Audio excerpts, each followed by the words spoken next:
దేవుని వాక్యం ఏం చెప్తుంది? బీదలను నువ్వు సహాయం చేయాలి. పౌలు అంటున్నాడు, ఇదిగో బీదల విషయమే నేను సహాయం చేయుటకు నేను వచ్చాను, నాకు చేయడానికి ఇష్టం ఉంది, సహాయం చేయాలి. యేసు ప్రభుల వారు కూడా ఒక మంచి మాట అన్నారు. ఏంటో తెలుసా?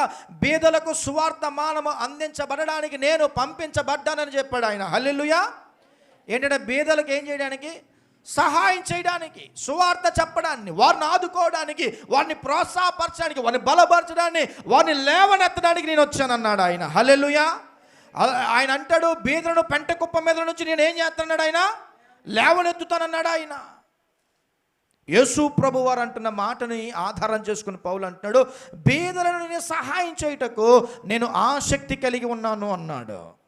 ఈరోజు మనం కూడా మంచి చేసే విషయాలలో బీదలను మనం సహాయం చేయాలి. ఏం చేయాలి? నీ ఇంటికి ఎవరైనా గిన్నె పట్టుకుని వచ్చాడనుకో, 4 ఇల్లుకి వెళ్ళి అడిగేసా అంటావు. 4 ఇల్లు అడిగేసి ఎందుకు వస్తాడు ఆయన?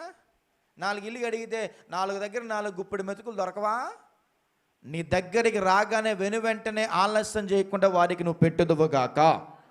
ఎందుకో తెలుసా? అలా నీ దగ్గరికి వచ్చిన వారి కడుపును నింపితే యేసయ్య కడుపు నింపినట్లంట. హల్లెలూయా. చెప్పొకసారి. ఏంటి ఏం చేసినట్లుగా? అడుక్కునోడొస్తే చిల్లరలో వెళ్ళిపో అంటున్నావేమో. నిన్ను దేవుడు చిల్లర లేని స్థితిలో నుంచి ఆశీర్వదించడేమో, నోట్లు ఇచ్చేటట్లుగా. అయితే ఒక నోట్ వేసేయి.